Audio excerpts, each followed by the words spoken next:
I mean, I left the band in 2012 and the other guys toured around for like about 2 years, 3 years after that, but that was 10 years ago.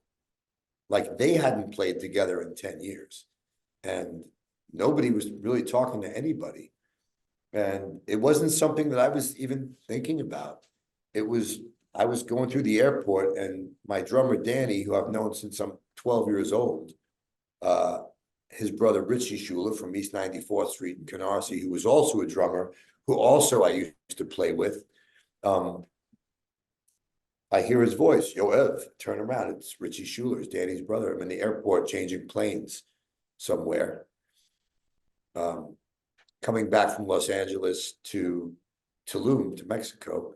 And I love Richie. We start talking, and it's one of those things like,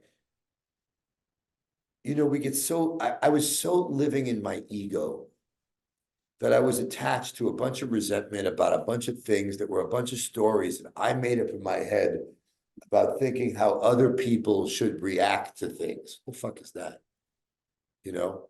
I didn't even remember anymore what the real reason was the band wasn't together anymore. But I ran into Richie and he said, my brother would love to hear from you. And I thought to myself, we were like best of friends, all of us at one time, and my life's a lot different now. And I picked up the phone and called Danny, and we just started talking. It wasn't about putting the band back together. I wanted to like reconnect with my brothers, if I hadn't been working on myself and learning that resentment only hurts you, only hurts me, if I got a beef with you, you don't necessarily know it. I'm carrying it around like a boulder in my backpack, weighing me down. It was amazing. We reconnected and it just all flowed together in one moment. I saw Billy. A band is hard. It's a bunch of egomaniacs with low self-esteem. It's a bunch of guys who are fighting to get to the top together and fighting with each other for every inch of creativity, input, of stardom, of fame, of contribution, of acknowledgement. People want to be seen. People want to be acknowledged. And when you're doing it in a group setting, not everybody gets the same out of it. Everybody might put in the same. And it's complicated, but right about the time I ran into Billy and I started, I got on the phone with Bobby. I actually talked to Bobby first during the pandemic. He called me out of the blue and we had like a really cool conversation, but there was no intention behind it. And somebody started a rumor that we were putting the band back together because people had seen us talking. And next thing I know, I run into Andy Gould, and Paul Gargano, who are the band's managers, Andy used to manage Rob Zombie for 25, 27 years, and he used to manage Linkin Park, big bands, Pantera he worked on.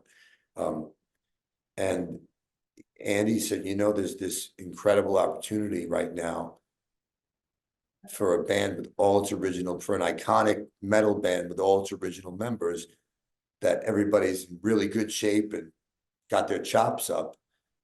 You guys could really make some impact on the scene. And we went out and we got together in a room, we broke some bread, we had a rehearsal. It sounded incredible. It was revitalized. It was like, it needed to go away for 10 years for everyone to get like rejuvenated and excited about it. You know what I mean? The fans are hungry. We just did a huge European tour. And if you look at my Instagram, there's like a shot from this festival in Poland with 600,000 people.